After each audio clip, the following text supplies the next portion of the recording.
20-30 minutes in, my arms are already swollen. My biceps are sore, my forearms are numb, and I still have 2 hours of this to continue.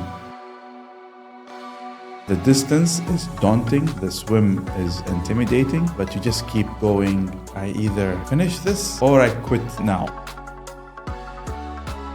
I never thought I would be an endurance athlete. I've always been into a completely different area of sports. What are 3 mental notes for someone who wants to go for the Ironman?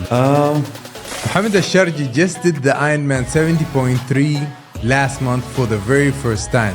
So I wanted to get him on the show while it's still fresh in his mind. I wanted to ask him what was his mental journey like. All right, before we kick off this episode, please do me the small favor and press on the subscribe button. I'll truly appreciate it, and it will help me bring you more and more great minds to this show. This is the High Performance Mindset, and today's guest is Mohamed Al Sharji. Enjoy the show.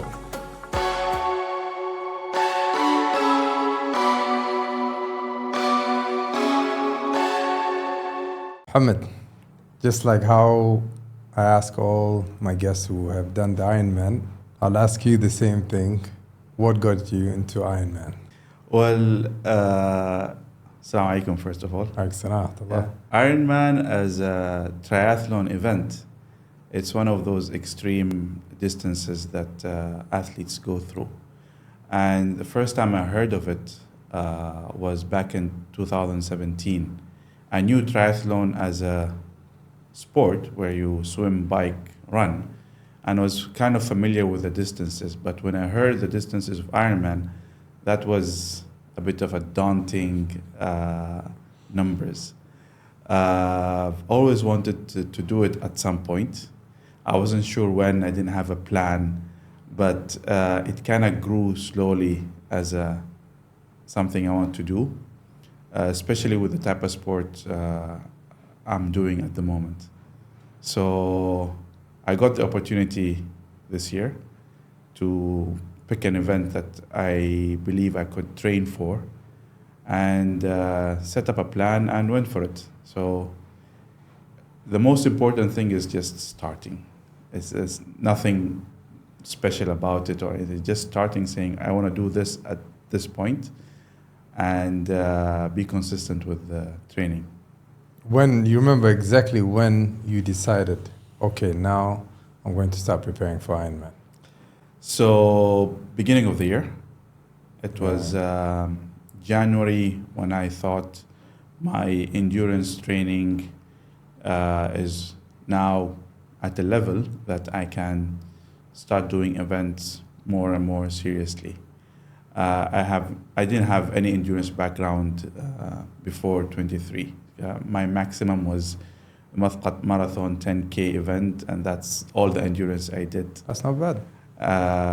And I use it once a year. Running was not part of my regular training.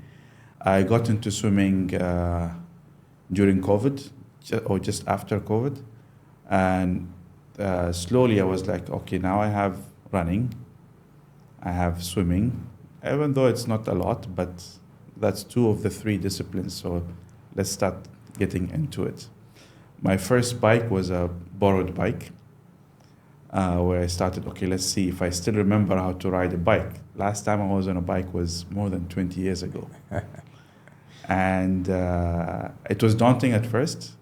First bike ride was in Paca. I was more worried about falling than actually doing the distances I planned for. And that's how it started, yeah? So if I would be exact, I would say beginning of the year. Do you remember exactly your state of mind?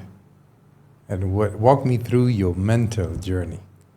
Okay. From you decided to 23rd of September. That's when you actually went to do the Ironman race in Salada. Am I correct? Correct. Yes, that was my first event. Well, the one thing I want to share is consistency. Regardless your state of training, your fitness, your agility, the distances or speeds you can make, being consistent is the most important factor. That determines whether you do an event and finish it or you don't finish an event. Consistent, you mean in training? Yes. Day in, day out, you have a plan, you have a schedule that you trust, and you follow that plan. How did that schedule start?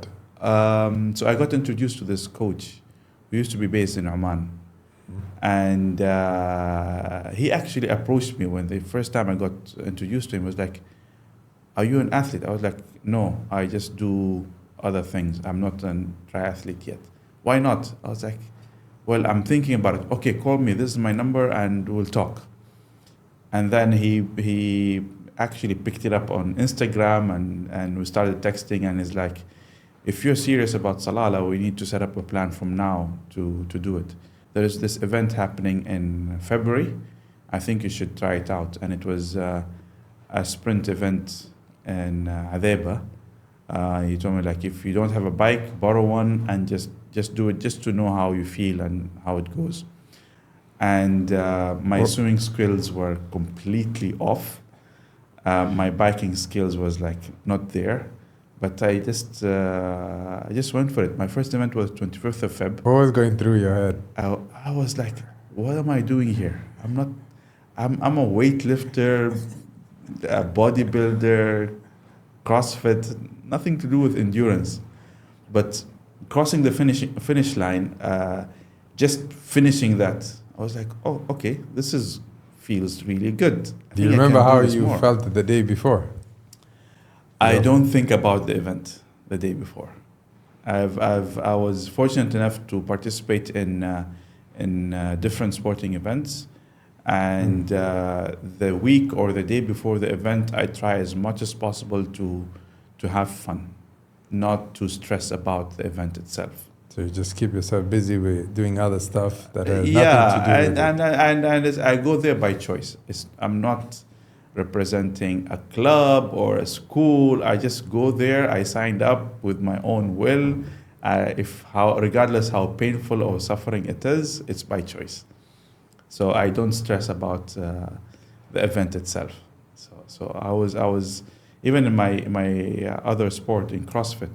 I did throughout the years many events, and before the events, I see athletes get nervous or try to push themselves in training just to do better. I said, guys, the last week or day, you're not going to gain a new skill or improve your time greatly. Just go into it, have fun.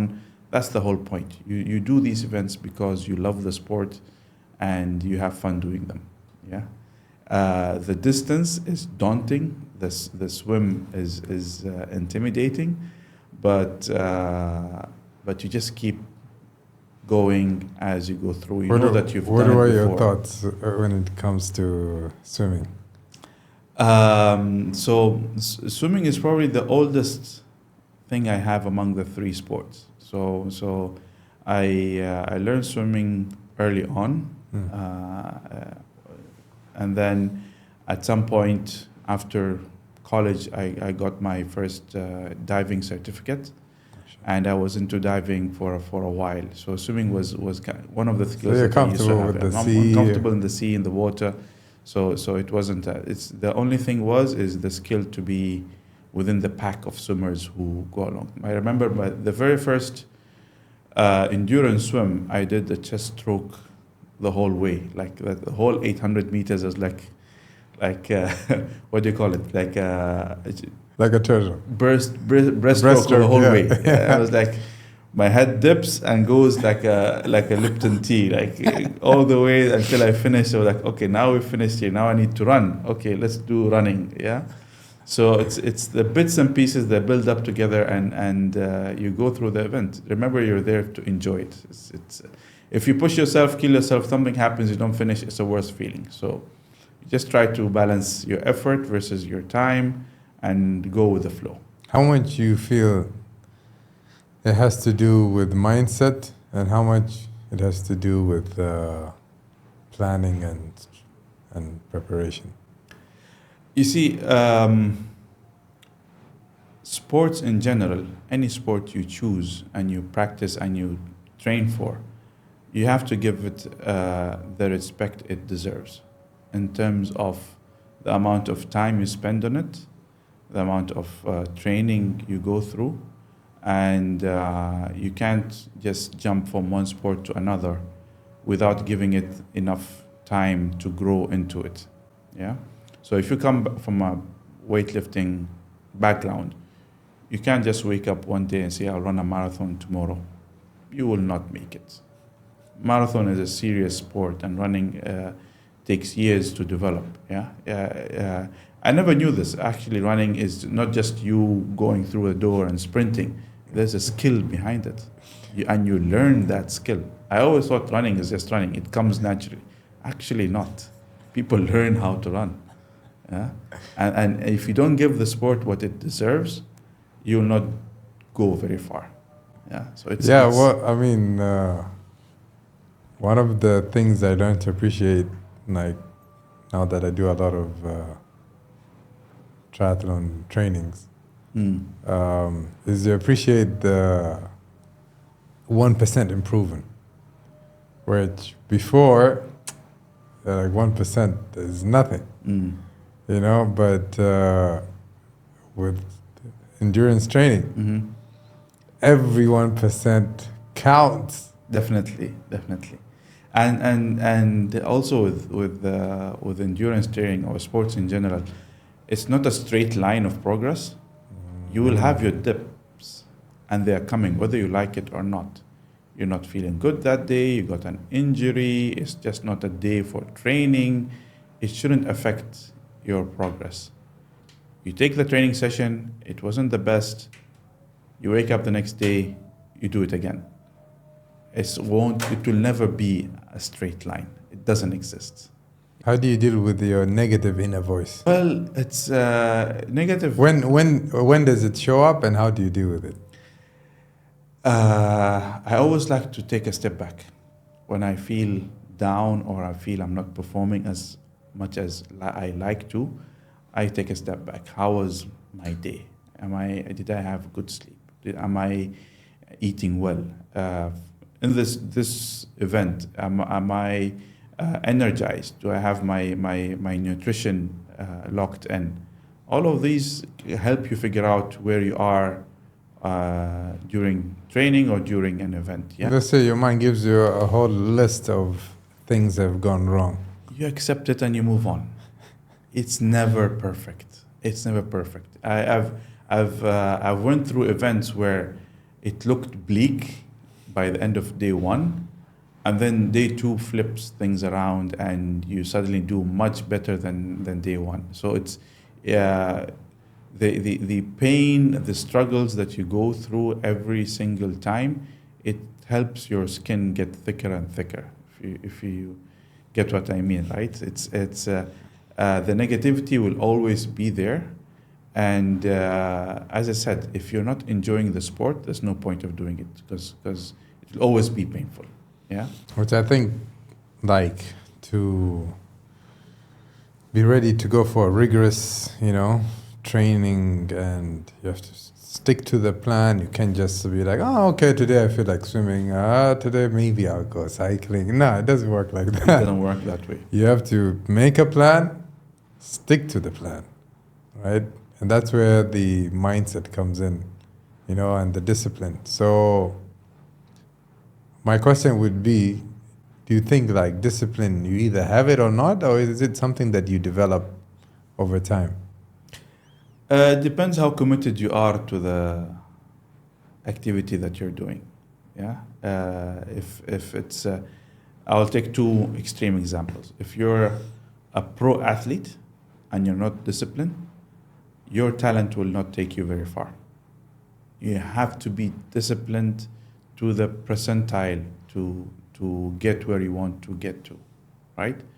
If you're an amateur or a beginner athlete and you have discipline, you will see your progress so fast because how much effort and discipline you put into it, right? And as I said in the beginning, the every sport you have to give it its respect in terms of amount of time you spend on it, amount of effort and training that you put through. And the biggest factor that I saw is consistency. How do you build that commitment and that discipline? I was never a morning person. I used to think that people who wake up in the morning at 3:30 a.m. to train is just out of this world. I was like, what about sleep? Do you know how good sleep is at 3 a.m. all the way down to 5 and 6 a.m.? That amount of sleep you really miss if you don't get it. But you sacrifice that to wake up and go on a bike for 2-3 hours training session. So how the human body adapts and your mind adapts is amazing. Now I find it normal. My body wakes up by itself, knowing that, okay, now it's time to train, wake up, let's go. And how our bodies adapt to things is just amazing. I never thought I would be an endurance athlete growing up. I always been into a completely different area of sports. Yeah. And why I transition from one sport to another is I go through experiences that make me have a step back and think, is what I'm doing the best thing, or there's room for improvement, or do I need to change the sport altogether? So I didn't leave my old sport. I just got introduced into endurance training this year, or triathlon this year. I try to balance between the two. Do you still do bodybuilding, or is it more like if you're in the gym, you're just doing conditioning? I left bodybuilding almost 10 years ago. Okay. Yeah, so bodybuilding was my first serious sport. Football was everybody's sport. Yes. In Oman. The knees are gone. Yeah, until you break something and you shift to something else. But no, I moved to bodybuilding quite early. I was still in school, and I got introduced to bodybuilding, and I continued with it for over 15 years. And then around 10 years ago, I got introduced into CrossFit, and that's where I picked it up, and I'm still doing it, still loving it, still enjoying it. How did you get into CrossFit? So, interesting. I was bodybuilder for a while, and you know how bodybuilders are. Their focus is on the shape of their muscles, the size of their muscles, absolutely, how much weight they can carry in a session, and the classical program of chest day, back day, legs day, biceps, triceps, and all that. And you would think that you're a fit person because you really look fit. Yes. And then you go through life experiences and you go like, oh, that's not what fit people do, right? Hopefully. So I was on a hiking trip, and that I love hiking, by the way. I go on hiking trips as much as I could and as much as opportunity allows. Interesting. And one of those trips, it was different because it wasn't just walking through a wadi or through a mountain. It also included what we call a via ferrata, where you wear a mountaineering harness, and you hook yourself with a path that is built on the mountain, on the side wall of a mountain or a wadi, and you're basically hanging with your arms and legs and trying to traverse through the terrain. So, and that path or that trek included a lot of arms and legs mobility. And I remember it was like a 2 or 3 hours hike. 20-30 minutes in, my arms are already swollen. My biceps are sore, my forearms are numb, and I still have 2 hours of this to continue. And our guide was this skinny guy who was like, mashallah, was so agile. He would go back and we lose sight of him, and he comes back and checks on us, and he goes to the back of the pack to check on the last person, and then he goes up front. And I was like, how do you do this? And he looks at me and he goes like, not your sport, because he obviously meant bodybuilding. That's when I knew, okay, this is not a sport where I become as fit as I could be. You look good, but you don't have the muscle endurance. And then I started looking around, and Men's Fitness was the magazine that everybody reads, and I picked up CrossFit from there. And not many people did CrossFit in Oman. Mm-hmm. So it started off with a group of friends, and we basically looked online for programs, and one of us got the certification to become a coach. I was straight after him. By a couple of months, I became a coach myself, and that's when I got into CrossFit back in 2012. Wow. Yeah, almost more than 10 years ago.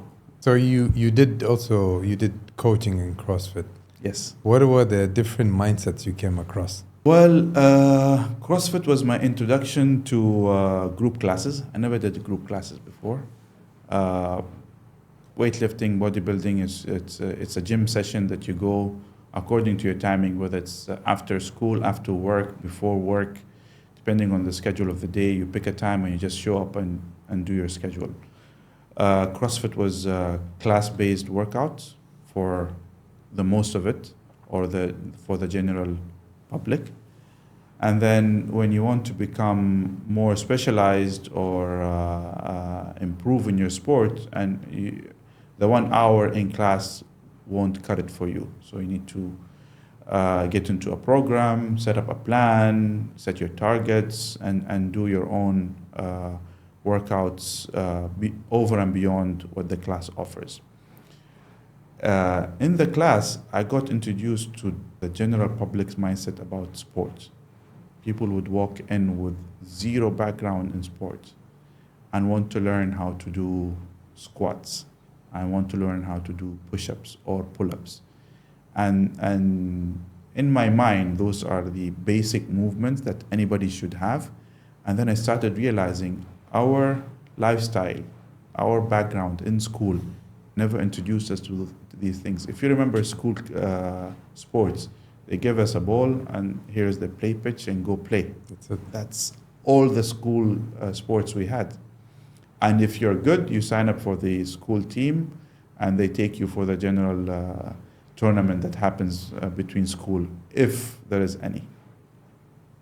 So in the general public have no background in sport, and they come and they try to learn these skills. And CrossFit as a functional training regiment, there's a set of skills that you need to learn in order to perform day in and day out in every class that you attend. And you would see the entire spectrum of sport backgrounds, people who are actually semi-pro that do sports as a career, whether it's in football or in martial arts, and they want to improve it by increasing their fitness through CrossFit. And then you would have the normal Joe who have no background in sport, and his doctor told him, you have to do sport or you become sick. So you would have to manage both within the same class. And what we used to do in our gym is to take everybody through a foundation cycle first, at least to introduce them to the movement. They would learn the skills as basic as they can, and then they get introduced into the class where they get exposed to other skills as we move along, and they see other people doing the movement, and we try to build the skills as we go through it. And from there, you see how people react to different challenges, yeah. And it's very interesting that how people build their resilience in performing movements that they are not used to, and that sense of achievement builds up for them to come back again for the next day. Even though they finish the class almost dead, barely walking, but that sense of achievement that they did something good for their body on that day make them come back the next day for more. Yeah, and people got hooked up to it because of that. You feel your background of coming from a functional training or workouts, it benefited you with triathlons, or? It certainly helped. It certainly helped. You see, the CrossFit setup of functional training, because our workouts are limited within the class of 60 minutes. You do your warm-up, you do your strength session, you do your workout of the day, all within the 60 minutes. So your workouts are pretty short, but they're high intensity. The whole point of CrossFit is to have it at high intensity, to increase your heart rate during the workout, whether it's a 5 minutes workout or a 20 minutes workout, is just to do that. And we used to call 20 minutes workouts as long. Well, endurance sport, 20 minutes is just your warm-up. Yes, you're still going for hours and hours of training. But the good thing is, regardless how tired you are in CrossFit, you keep moving because you know you have a set number of movements that you need to finish, and every step takes you further to your finishing line. You translate that into endurance, even though it's not as high intensity, but your heart rate does go up with endurance, but you have to go to get there with a proper warm-up. You go through your sessions, and depending on the workout on that day, determines how much effort you put through. Yeah. So, and the other benefit was a good portion of your CrossFit training is weightlifting. You do a lot of squats, you do a lot of shoulder presses, classical weightlifting, clean and jerk, snatches. So your muscle strength is built up through the years. And your tendencies. So it helps your tendencies. The pressure that you get from endurance sport, the impact is less if your muscles are already trained for that. A lot of people, when they get into endurance training with no strength background, they get exposed to injuries from running because their muscle strength is not there, is not built up. And a proper endurance program always includes a strength session. It's part of your training, but unfortunately people tend to ignore it because it's not the main sport. If you have a swim session, you would want to be in the water. You don't want to be doing squats and push-up outside the water. You get what I mean, right? Yeah. And if you have a running session, you don't want to do stretches and squats and lunges. And no, you want to run, yeah, because that's what the session is for. But it's almost unnegotiable to have your strength session as part of your endurance training, or else you're exposing yourself to injury. To injuries. Yes. You're PMP certified, right? Yeah. How much of that came into your Ironman preparation and planning? And I spent a good portion of my career in project management. Okay, so what did you come to? I really enjoyed project delivery, and where my career right now is. I enjoy the stages of taking projects from initiation until handover. So if maybe subconsciously it contributed to my preparation for Ironman. Can you walk me through how you planned your Ironman trainings and preparation? Yeah, so as I mentioned, I got introduced to this coach. Right. I never been coached in a sport before. Well, I had coaches in CrossFit, and I train under their program. And whenever events show up, I sign up for the event, and we do the event, whether it's a local event or it's an international event, or even the open that they do every year. And you kind of have an idea how the year would look like and where the season is. In Ironman, we both agreed that Salalah is my first Ironman event, and I told him what my background is, and one of the main reasons I chose to have a coach is that sense of commitment. Yes.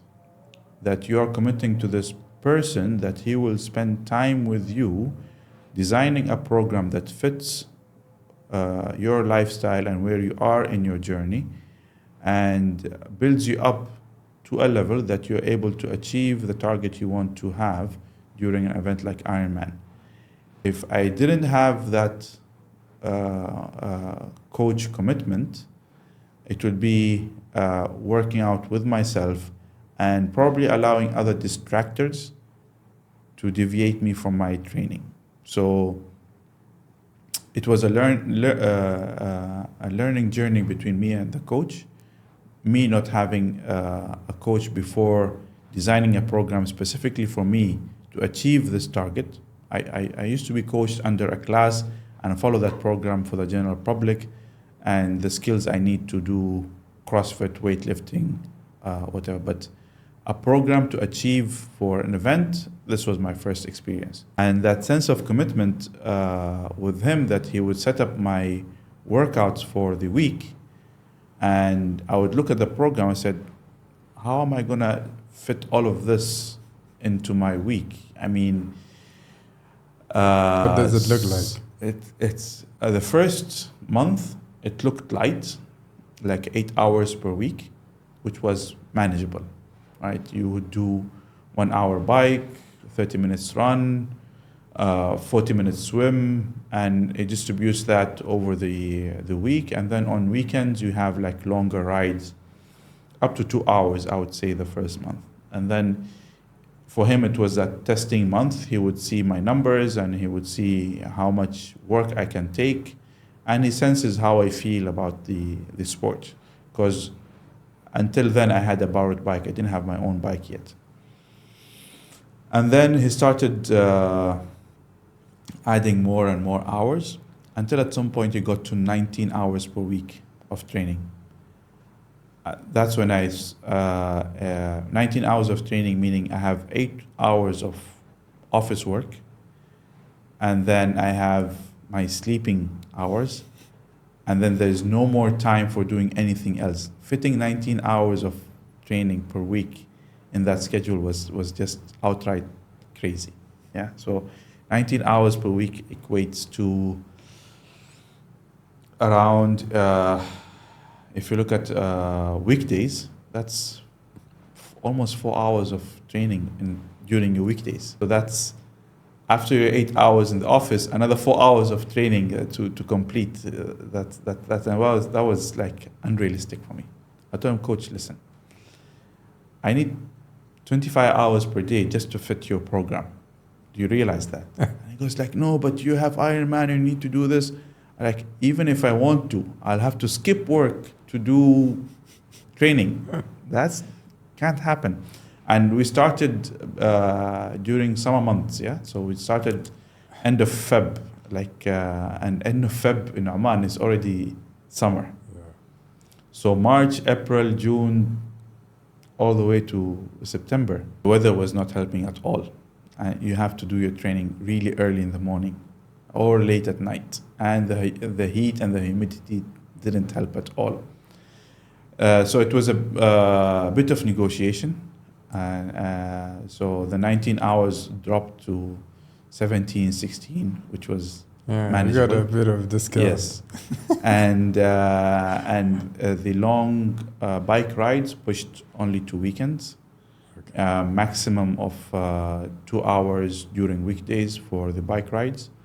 Because unfortunately in Oman, you can't just get on the bike and start riding. You have to go through a proper road, even though we don't have designated roads for cycling yet. But not all roads are suitable for bike rides. So you'll have to pack your bike, drive, and start your ride from somewhere. So what I'm trying to say is it takes time to Even though if it's a 1 hour or 2 hours ride, commuting and preparing, it also takes time as well. And that counts inside your training. Yeah, and preparation. Yeah, so fitting all of that within the weekday was quite challenging. More or less with running and swimming, so we kind of moved things around and had the swimming and running sessions mostly middle of the week, and the bike rides towards weekends. So I could fit most of the workouts that way. And shorter bike rides during weekdays, if I do it early morning or in the evening, 1 hour is not much, manageable. But 2-3 hours on a Wednesday is quite challenging with office hours. Yeah, and committing to that program and to this coach really helped me see my progress day in and day out. And in today's world, we have the gadgets that help us to track our progress. You have your smart or sports watch that tells you where you are, how much training you've done this week, how much training you've done this month, and what your numbers are, what your paces, what your speeds, and you see the progress that happens that motivates you to keep going. Remember that we're all humans and we have our ceiling. That ceiling depending on your lifestyle, your age, your level of fitness, and you're going to hit that ceiling sooner or later, right? Once you hit that plateau and you don't see the progress you've been seeing previous months, it shouldn't demotivate you. It should be good news that you're reaching a ceiling, and your training now helps you maintain that ceiling or going beyond it. So it's how much effort or how much commitment you want to put into it helps you progress to the next level. Yeah. So you said that now you have to train like very early in the morning. So what's your morning routine like? On weekends, if it's a long ride on a Friday, usually it's a 3 hours or 3.5 hours ride. And if you want to beat the sun, you have to be on the bike at 5 a.m. Yani, yeah, dope at 4:30 you're up. You set up your bike the day before or the night before, and if you're not on the bike, the old you would say like, a year ago I would not believe this could happen. Literally, I would say this is just crazy. And as I got into it and I started seeing other athletes and their programming. And with social media, you start following a professional athlete in the sport, you would see that, okay, that's the amount of effort and commitment you need to put through in order to participate in these events. How did it impact like your life after you started the Ironman training? Did it? Yeah, my social life has diminished a lot. I was late today. For our podcast because I couldn't go for my swimming session earlier in the day. Okay. So I had to do it after work and just fit the swimming session and show up here prepared and ready. So it takes a toll on social life. I'm guilty as charged on that, but the reward on your health and your fitness, I would say it's worth it. What's the reward on the mental health? It's interesting you keep coming back on the mental health part, but I'll get there. I didn't realize this until we were hit with COVID. COVID was a difficult period for everyone. The challenges I faced back then, that I was always an active person. If I'm not doing CrossFit or sports in general, I'm out doing other activities, camping, driving in the desert, and that included the social aspect of it. Now, with everything being locked down and our movement mostly restricted to indoors, it takes a toll on you eventually, right? And I realize if I don't move, it affects my behavior. It affects my ability to to think straight, and other factors start playing in, right? Yeah. I realized if my exposure to things like depression and anxiety are do increase if I'm not active. So and it's a message from your body: you either move or will give you troubles, right? So I think much clearer, much better if I'm active in my sports. Do you remember, were you in quarantine? Did you catch COVID and then you had to get locked in a room? Yes, I got my first COVID exposure in February 21. I think I had my first dose by then. But anyway, that means I had to be in quarantine for 7 days and the whatnot. Do you remember your experience? Yes. I was actually in isolation already by default. And I just moved into a new house, and I was just busy preparing the furniture, the setup, playing around with the lights, the ACs. Those 7 days were easier than most people people had. But I'm always thankful that COVID happened in 2020, not in 2000. Why? Because nowadays we can get busy with our gadgets, with our phones, with our tablets. With a push of a button, we're exposed to the world.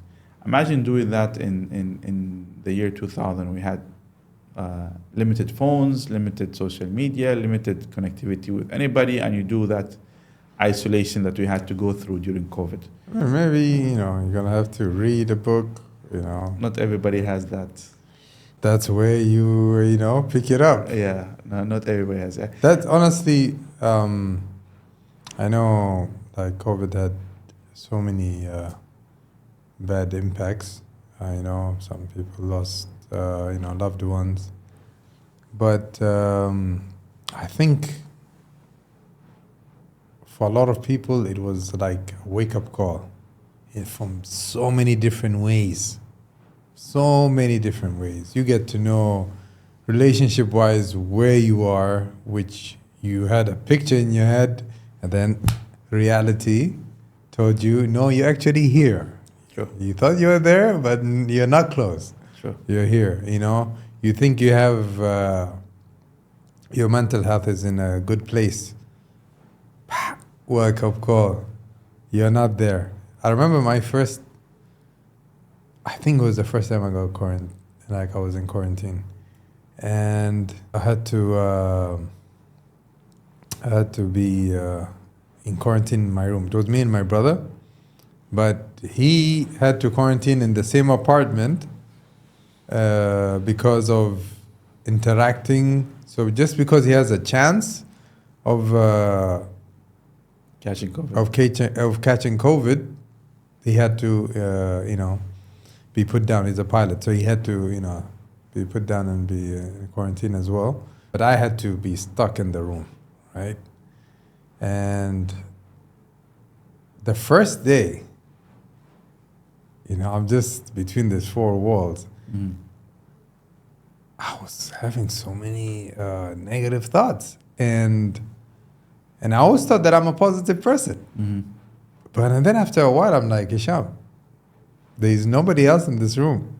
So it's only you here having these negative thoughts. So that was a wake-up call. Mm. At least, you get to that awareness. Because you're not going to start putting effort for something that you feel, has nothing to do with you. Even if you get an advice, you see a good video, you think, I can forward this to the right person. Mm. No, Habibi, this is exactly for you, So that was, that's why I say for me, COVID was, alhamdulillah, was a good experience. Your mindset gets challenged, and it's how you adapt. That's where you see people, they either adapt or they start acting up, which brings me to this point. How much you feel adaptability is important in the Ironman journey? It is actually very important. I cannot stress this much, but I'll tell you my experience during Ironman. So my target was to finish. Okay, this is, you mean like in Salala? Yeah. Can you walk me through did you arrive like on the same day when No. So deciding on the traveling and stuff, because Salala we had to travel. It's not in Muscat, and it means you have to pack all your stuff. You have to pack your bike. You find a way to get your bike to the event in one piece, and set up yourself properly. If I would have gone back in time, I would correct a few of these things. I would have traveled a bit earlier. Even though I arrived 2 days before the event, but it was kind of a rush. I mean, the Friday before the race, it was so packed with things to do that I found myself on Saturday morning in the water swimming. That's like, what? We're already doing this? Oh my God. So all right, so now walk me through from that morning, like the whole mental journey. Okay, so you arrive in Salala. The good thing about that event, it's been hosted in Hawana Salala, so it's a resort. Okay. With a marina, and the swim part is inside the marina, so you're not exposed to open sea and having to fight the waves and all that. And you know how Salala gets during Kharif and after that. And then the bike course is on a highway for 90 kilometers in and out, and the highway is very straight. Like I can't see how many times the thought in my head was, wow, this road is very straight, because you're looking at the horizon and you're looking at the road, end of the horizon. You don't see twists and turn and all that. You can see how far the horizon is, and you could tell how many climbs and how many downhills I have on my way. So that's how beautiful the bike route was. And then the run was inside the resort, most of it. So you do laps inside the resort. So the morning of the race, we wake up quite early, earlier than we usually do. So it's the start line is at 6:30 a.m. and we're up at 3:30. So. How was your sleep that night? Well, I would like to think I had an early night, but the early night meant around 10 p.m. The target was 8:30 p.m. Oh, wow. But I remember I slept at 10 p.m. And a few hours later, you're up and without an alarm, because it's race day. You find your body just wakes you up and you go like, okay, let's go. And you make sure that you have all your things. I packed my stuff the night before, because with Ironman, they kind of take you through each transition. Transition is one of the most important things, because if you miss something in the transition, is between the swim and the bike, or between the bike and the run. It's that area where you change your shoes, your outfit for the next sport. So, and you put what you need for the bike in one bag, and you put what you need for the run in another bag, and you drop them off in designated areas during the event. Okay. And then you pack everything in a bigger bag, and you basically walk to the starting line. And then you go to the transition area for your bike, and you drop your bike bag there. You go have a last check on your bike, make sure the tires are inflated. And there are people with air pumps to help out. Or if you have your own pump, good idea to bring it and keep it next to your bike.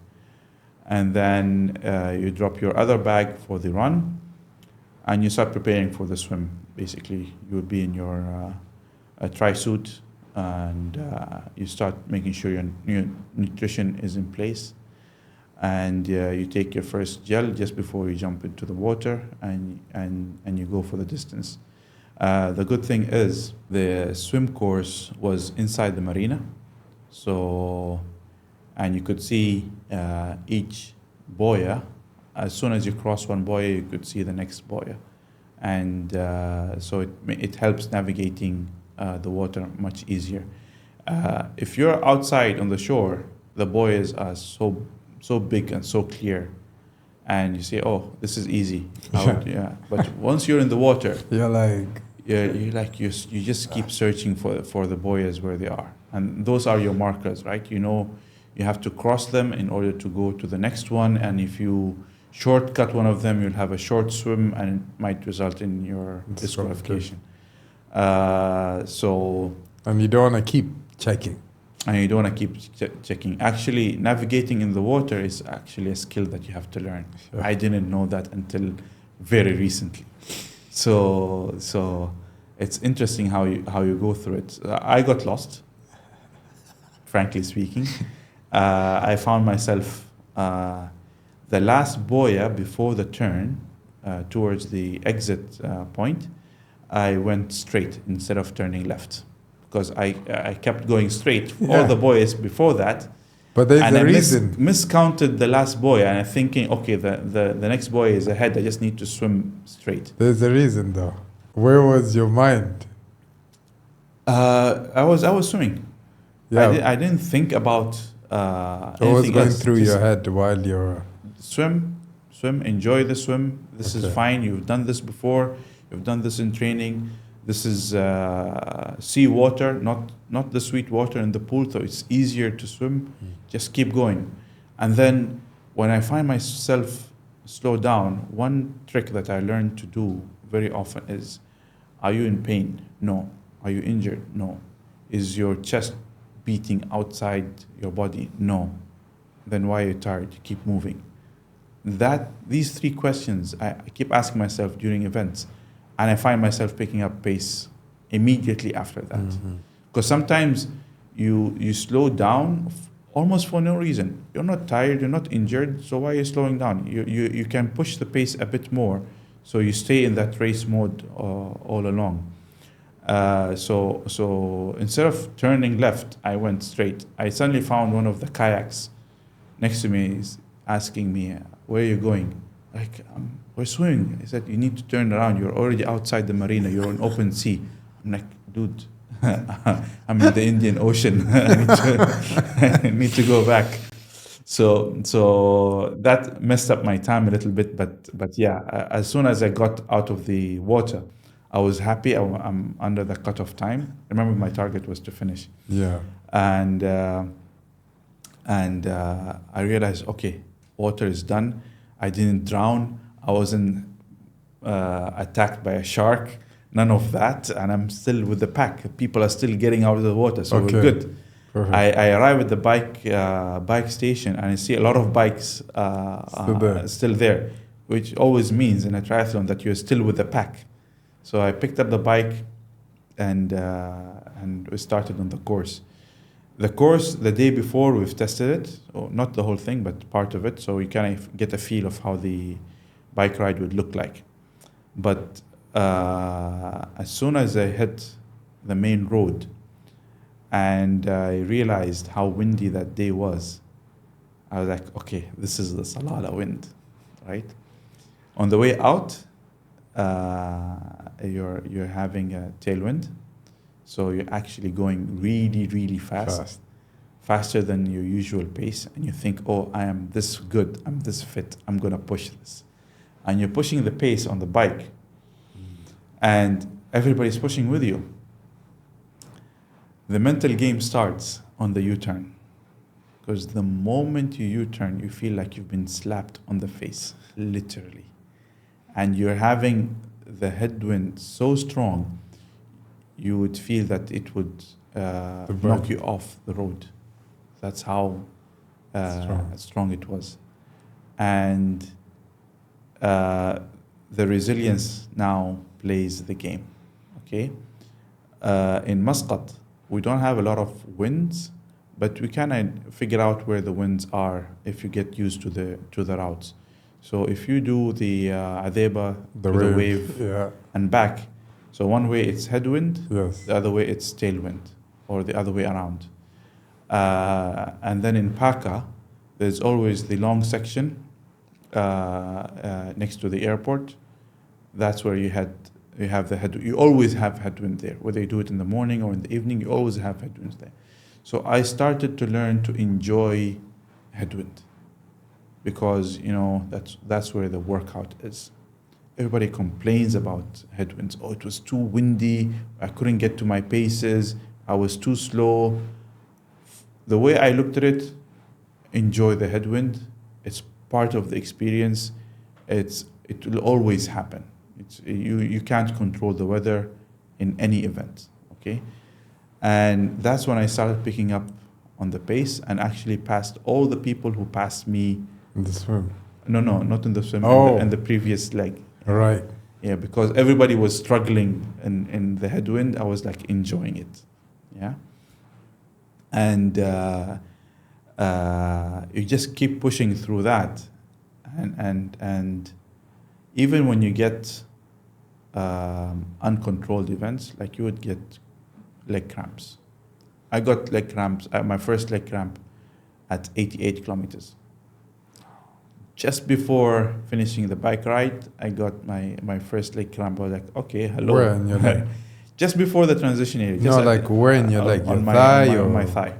On your quad? On my thigh and... your quad, your hamstring? It was my hamstring. Oh. It was my hamstring, okay? On my right leg, okay? And your foot is... and it was... You got the cleats, so your foot is stuck on the pedal. Stuck on the pedal. So I had to paddle with my left leg just to keep my right leg rested.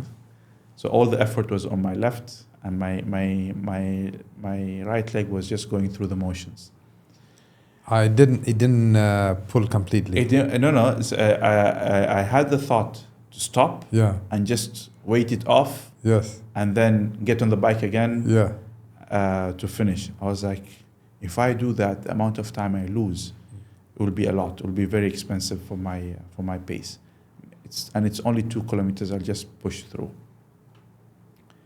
And then I got to the bike transition, and literally got the last sip of my water. With nutrition during races is very important. You have to have your gels for carbs and energy, because your body runs on carbs. And you have to have your electrolytes, because you lose a lot of water through sweat. And if you have plain water, your body doesn't absorb it properly during the event. So you have to have it mixed up with sodium, electrolytes, salt, just to get the body to absorb as much water as possible. Okay? So I finished the bike, I racked it, I walked to to get my run gear, and as soon as I put my running shoes, first 2 steps, my second leg cramps up. Like, okay, we have half a marathon to finish here. Oh my God. And I was like, I either finish this or I quit now. It's 21 kilometers. That's not a short distance. That's a lot to cover. I was like, okay, can I walk? Yes, I can walk. Okay, so let's walk. All right. And then you didn't have your electrolytes were done. You didn't have anything on you? Yeah, so you have most of your electrolytes in the bike. In the run, you have your 8 stations where they serve you just electrolytes. Water. Oh, okay. Coke, sometimes energy gels, just to keep you through the course. And it was a hot day. right? But there was no aid stations close to the starting line of the run. It was like 2 kilometers into the run. I was so happy to see them. I started dancing because of the music they were playing, yeah? Because I knew there was Coke, there was water, you name it, everything was there, especially the first aid station. And so I walked it off. And this is like probably 5K in or 10K in? What's that? The first aid station. No, the first aid station, it was 2K in. Okay. Yeah, and they had quite a lot of them. Okay. Yeah, they had like the course of we had 3 laps of 7K course. So and each and the aid stations we had like 3 aid stations. So almost every 2 kilometers you would have one. Nice. So as I arrived at the first one, I started trying to run. I was off my pace completely. I decided not to look at the pace and just go with feel. And the thing with cramping, it eases off after some time, and you start running, right? I was only able to run properly at the pace I wanted after 5K. All of that, all the time before that, I was literally limping and trying just to stay on my feet and keep moving. Now, during the first lap, I saw one of the prominent athletes in Oman. He's basically a legend who's been doing Ironman events since early 2000. So it's almost 20 years of Ironman. Wow. And the guy was limping. Oh. It was a hot day. I see this guy limping and I'm like, are you okay? He's like, yeah, I'm okay. Just a bit of a cramp and I'll be okay. And then I passed him. He was ahead of me. He was probably on his third loop. He's a good swimmer. He's a good biker, and I was barely starting my first loop. I saw him sitting on a bench. In the resort, it's a pathway, right? And there were benches and places to rest and all that. I saw him sitting on a bench. He sat on a bench, and he moved his body and he laid down. I thought this guy is in trouble and he's not young, right? Subhanallah, the amount of energy I had suddenly, I ran around 800 meters to the next aid station just to tell them that this guy needs help and somebody needs to go back and to check on him, right? And immediately after the aid station, there was a second aid station, I got another cramp. And it was cramp down until the end of the race. I kept getting cramps. And I was so angry at myself that I'm not running at the pace I want because of the cramps I keep getting. I finished the race. I was upset that I'm not tired from running. I was just cramping up the whole way. So when you got your cramp, you didn't feel like, hey, maybe I should just, call it off. So a couple of the big cramps I had, like you felt like your legs actually dislodging from your body. That's how bad it was. Right. And I was like, should I just call it off and just quit? And I'm like, no, I've run this much, I've biked this much, my leg is still there. As long as I can move and I didn't break anything, let's keep moving. If I had to crawl, I'll crawl. Yeah, that's. And you would see people pass you by and they keep encouraging you, yeah, run. I was like, dude, I can run if I'm not getting cramps right now. So whenever I was pain-free, I start running and then I get cramps again. Like it's constant. I was lucky. I read an article almost a week before the race. They say cramps are uncontrolled events that you will experience eventually in any race. If you're not injured, keep moving. Walk it off and keep moving. If you have to slow down. If you have to walk. If you have to crawl, keep moving. So if previously, when you used to play football or get cramps in runs, you just stop. That's it, yeah. And that's it, and you quit for the day. You don't even continue a session. No. Oh, I got cramps, khalas, I'm not doing anything else.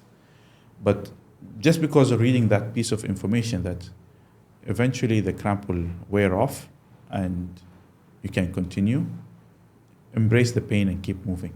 And the amount of pain I experienced, I don't remember experiencing that much in an event by choice as much as I did that day. And it all plays a part in how much training you've put through this. I can tell you, I never did half marathon in an event before that day. I did previously Spartan races. I did trail runs or hikes more than 21 kilometers, but it's not an actual running event of 21 kilometers. My first experience was in the Ironman. In your preparations, you've ever done 21K? I did in the past year. I did sessions of 17, 18, 19 kilometers, but never actually crossing 21 kilometers. So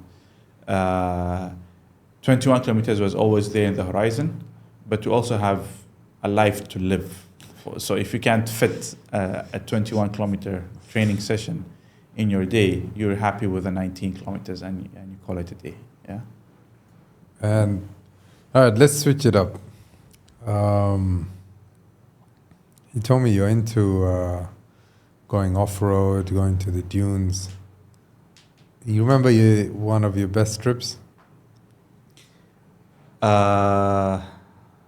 There's a lot of them actually, but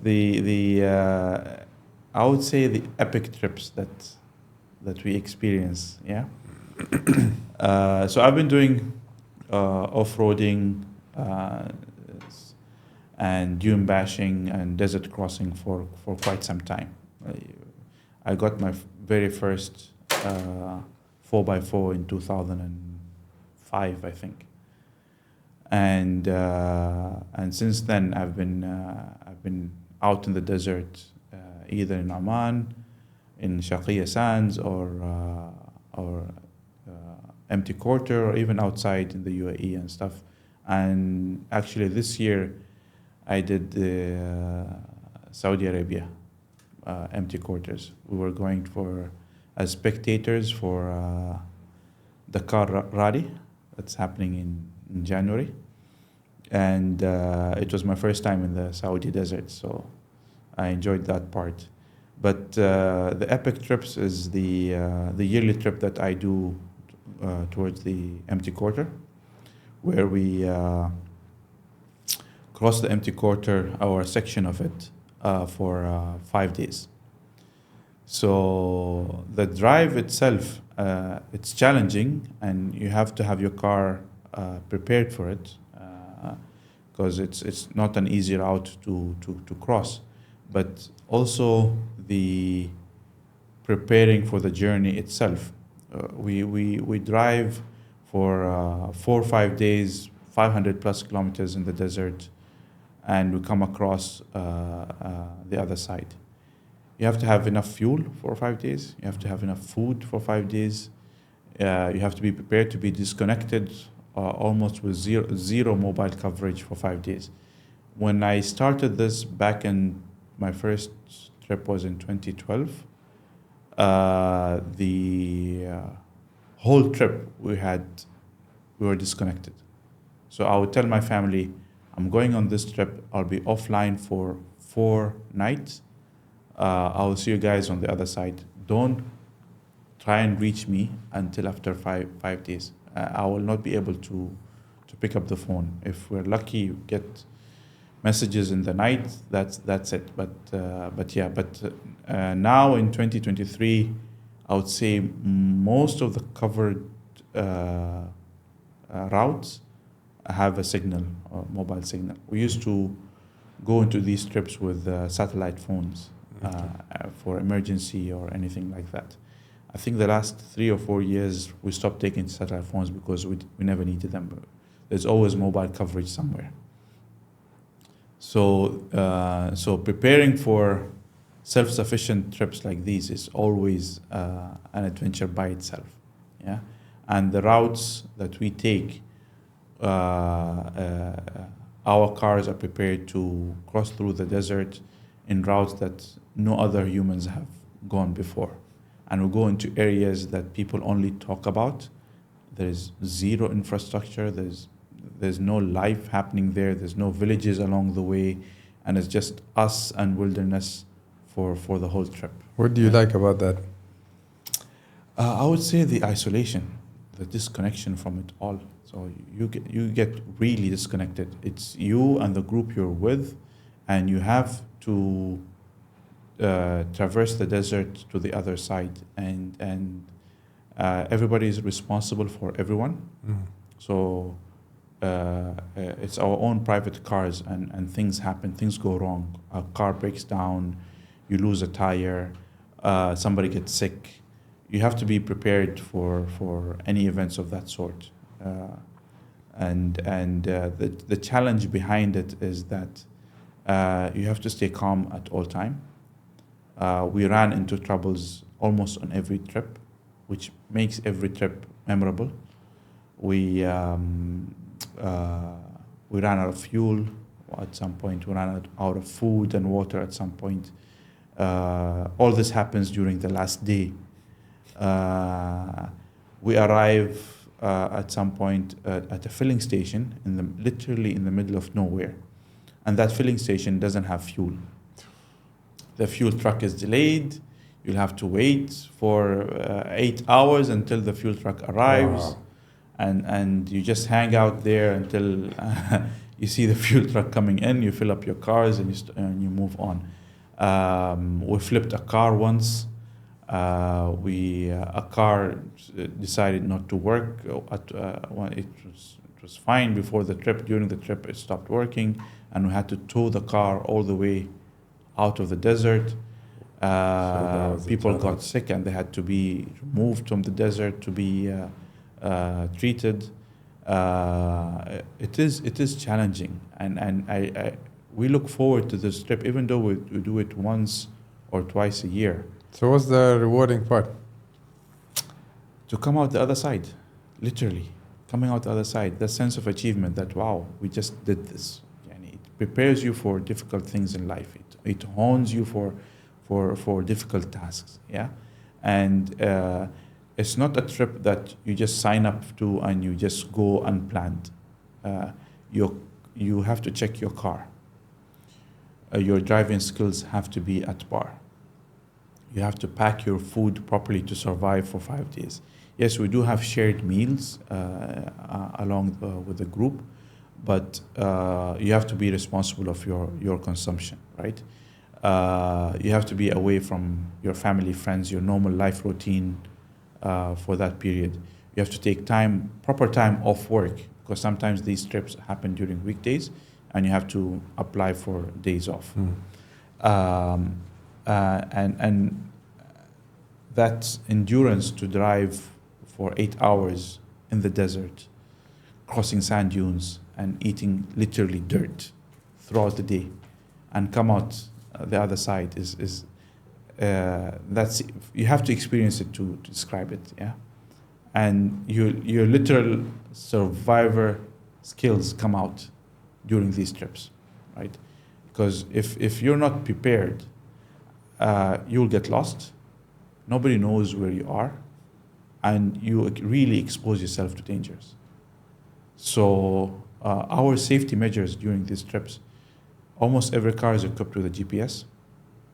Things go wrong, the leader's car GPS stopped working for some reason. We had other cars with navigation. We set our route, even though it's straight lines from this point to this point. So we set our camping locations, and we try to get there before nightfall. So our driving skills, our pace on the road have to enable us to get there on time, right? Yes, you can drive all out on the road, but if you break your car, that's it. You can't reach to the next point. So you have to drive in such a pace that you're fast enough to get there on time, but you're not overworking controlled, so you don't break your car, right? And your passenger will have to be somebody you get along with, literally along with, because he'll be spending like 5 days with them. If it's somebody you don't know, you get introduced to for the first time, it's that awkwardness of spending that time with somebody you don't know. So I signed off some of these events because I didn't have a passenger that I'm comfortable with to come along. Even though they offer you a passenger sometimes, but it's, come on, you're there to enjoy your time as well, right? It has to be a friend, somebody you get along with, and to get through this. So people who don't enjoy these kind of activities will look at it as like, you're wasting your time, it's not comfortable, you pay a lot of money to modify your cars. Where is the enjoyment? Where is the thrill behind it? The only answer we could give, you have to experience it to understand it. It's extremely difficult to describe it in words, but we keep coming back every year. That sense of exploration, that sense of being into a new place, that sense of completing something that is difficult, not everybody can do, and live to tell the story behind it is something that we really look forward to, right? And so yeah, and the Sharqiya sands are a whole different level. So we call these the weekend trips. You do it for 1 night or 2 nights, and then you come out the other side and you drive back home. The empty quarters, you almost have to be invited to participate, because you have to have a car that is prepared. Your skills, your driving skills has to be there, and you have to be part of a team that is contributing to the trip, rather than just showing up and just eating and driving. So if you're not helping out, what are you doing? Yeah, it will not help the group, and everybody is responsible for everybody. Yeah. Mm-hmm. Now that you've done the Ironman, what's next for Mohamed Sharji? When I finished the first one, I was like, yeah, okay, that's it. I did Ironman. And then almost the next day, while I was still limping in the airport, I was looking up other races that I'm ready to do. I want to do as many Ironman 70.3s as I can, as my schedule allows it, as my training allows it, and go to those events. It's time consuming. You have to take time off your vacation time to attend these, but in Oman we're very lucky. We have 2 events. That by itself is fulfilling for most people, or for most athletes. In the region, we have more races. We have races in Bahrain, we have races in UAE, and Saudi Arabia is becoming a racing destination very, very quickly. And I will try as much as possible to attend as many races as I can, and improve my time every time I go to one. Actually, I'm going to one next week. I'm heading to Turkey in a week's time for another Ironman. For another Ironman? Yes. MashaAllah. Where in Turkey would it be? It'll be in Antalya. Nice. Yeah. So the swim course will be in the Mediterranean Sea, and the bike course and the running course will be in one of those just resorts, or I don't biking know. There is like enjoying if you asked me last year, I would have done what? Travel with a bike? No, who would do that? Here I am now. So now what? You have to ship your bike? Yeah, I'll be traveling with the bike. Yes. Okay. Yes, I'll have to pack the bike like I did for Salalah. Okay. Yeah. What is why now you want to continue doing the Ironman? So one of the lessons I learned from COVID is we don't have to depend on gyms to stay fit. We've always done our training inside gyms, whether it's weightlifting, bodybuilding, CrossFit, and COVID forced us to close down most of these gyms. And I didn't take up endurance until later on in COVID, because remember, it wasn't very clear when gyms will reopen, right? We thought it's going to be a month or two maximum and life will be back to normal. 6 months later, we're still stuck at home. I lost a lot of my fitness during COVID. I gained weight until at the point I was afraid to check my weight on the scale. I never been a person who bothers about weight on scale. I was always comfortable at the weight I was, because it was helping me achieve what I want to do in my sport. But I gained so much weight, it became a blockage to my performance. For the first time, I had to be mindful about losing weight. And that's when I said, you know what, who would say another COVID wouldn't happen and force us out of gyms again? So I need to have something else to keep me busy. So that's when I picked up running as a start. The thing with running, it's daunting, the distances, when you hear people talking about 10K, 21K, marathon. Start with 400-meter run. Start as small as, even if it's 100 meters, start with that. You'd be amazed how your body picks up. And the 400-meter run becomes 600 in a week, becomes 1K in a month, becomes 3K in a very short period. And just keep building up from there. You'll find yourself running distances you never thought you would ever run them in your life. With that, I picked up swimming. Again, with swimming, the 50-meter length of a pool used to kill me, literally. And I was like, Ironman was not even in the question at the time. But I was so upset that I couldn't swim 50 meters, and I would have to take a break at the end of each length. I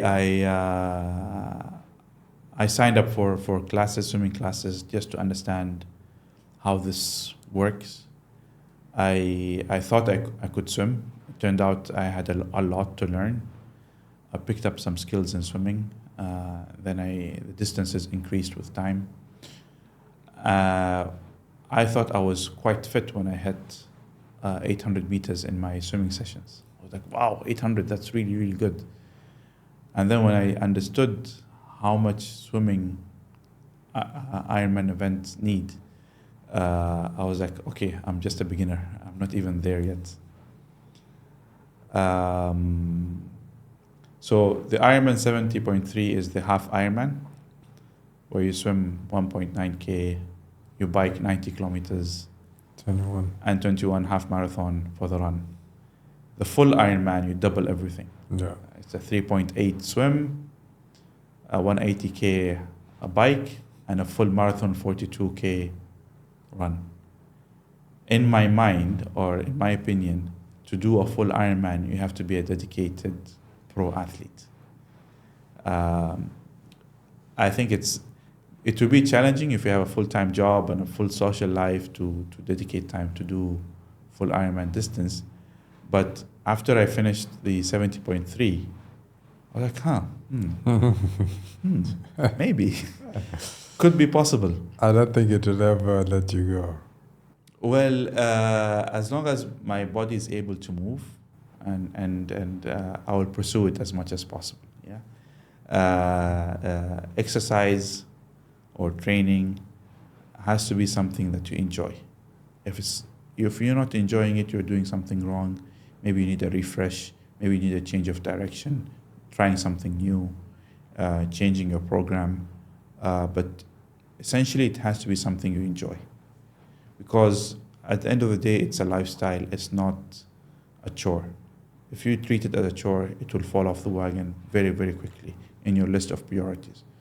Your day, from the moment you wake up until you go to bed at night, your time is split among your priorities, and your training and exercise has to be at the top, right there. It's non-negotiable.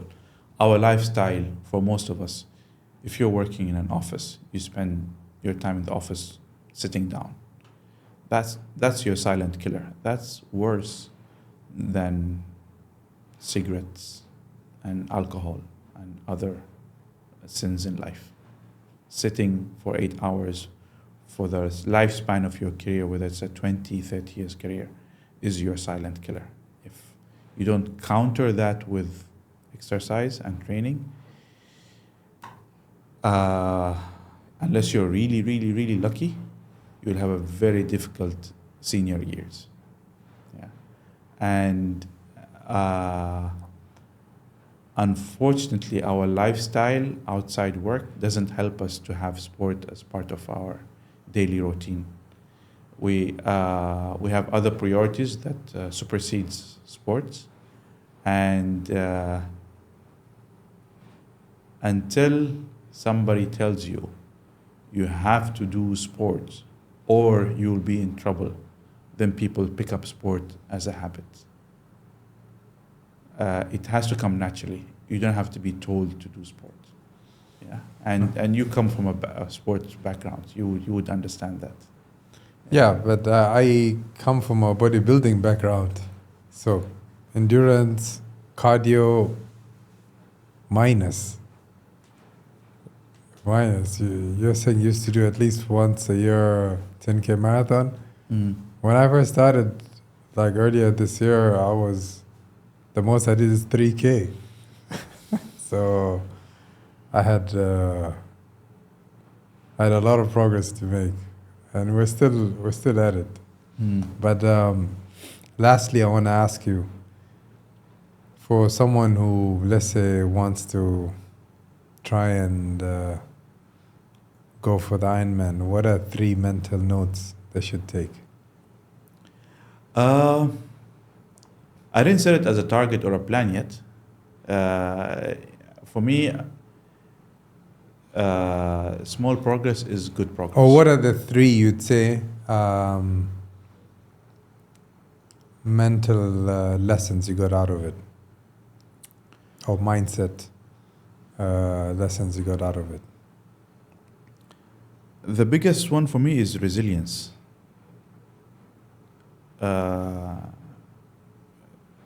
Because if you want to be, if you go through hardship, any kind of hardship in your life, and subhanallah, life never prepares you for events. They just happen. And if you don't have the mindset of resilience to go through hardship, it will break you down really, really quickly. Yeah. So what I learned with endurance training, more than anything, is the amount of resilience one can endure through and through. The other part is consistency. You don't have to PR every session. You don't have to be fast in every session. All you have to do is be consistent. Show up, do the work, even if you're not feeling it for the day, even if you're had a busy day, even if everything else around you is saying you're not meant to train today, but you stick something in there just to tick it off. Even if it's as little as a 30 minutes run, that's movement by itself. The importance of consistency in training, you cannot put a number to it. It's your number one target for everything. And progress is up and down. It's never a straight line. So small progress is good progress, regardless how it is. Yeah, and with most of our training, we are always used to fast is good. You have to be fast to be good. You have to be really fast in everything you do. You have to run fast. You have to bike fast. You even in martial arts, fast is good. And then when you come to the actual training session, 80% of our training session is slow runs, slow swims, slow bike rides. Pacing. You have to pace it in so low, it becomes boring, and you go like, but I need to go fast to win a race or to do well in a race. Yes, if you do fast, it will take you so far, and it's not very far. So you'll have to build that base of slow runs, slow bikes, in order to help you last longer during an event. Because endurance sport it's 5, 6, 7 hours events. It's not something you do in 15 minutes.